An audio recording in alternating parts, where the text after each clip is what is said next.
I want to thank all of you for coming today for what is for us a bit of an experiment, a series of shows which we're calling the Off-Mirvish season.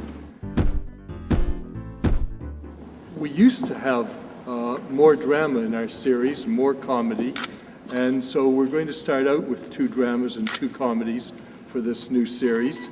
And one of the shows will take place here in the Royal Alex. It's the first in the series. It's a play called Terminus. For Terminus, we invite our audience up on the stage with us, and we use the backdrop of the empty theater as part of the way in which we tell our story.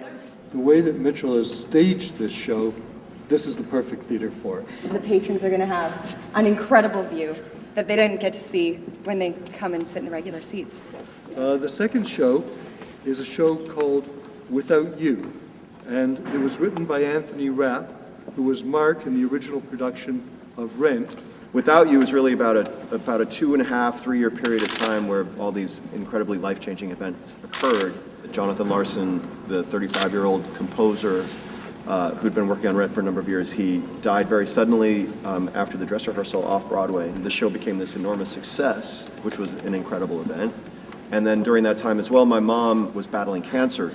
David Mirvish came to see Without You at the Menia Chocolate Factory in London just a few weeks ago.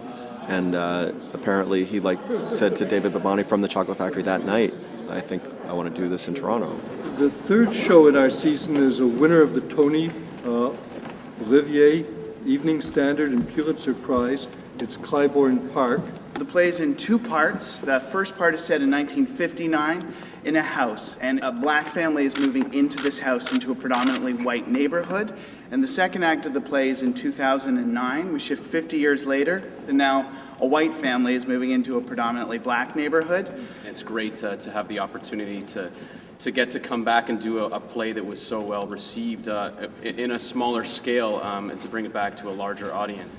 The last piece in it is Dancing with Rage by Mary Walsh. And I'd like to invite Mary to come out and just talk to you for a minute. It's a show about a little girl who grew up next door to her family. It's a show about Marg Delahunty, Princess Warrior. Marg went to Expo in 1967 with Our Lady of Mercy Choir. She got knocked up. She came home. Her mother made her give up the baby. Marg never saw the baby, never knew what sex the baby was, never knew where the baby was. Suddenly, Marg is going blind with macular degeneration, and she feels that before she goes blind, the one thing she wants to do is clap eyes on that little baby. In a very dark part of the play, Marg begins to feel that maybe Stephen Harper is her love child.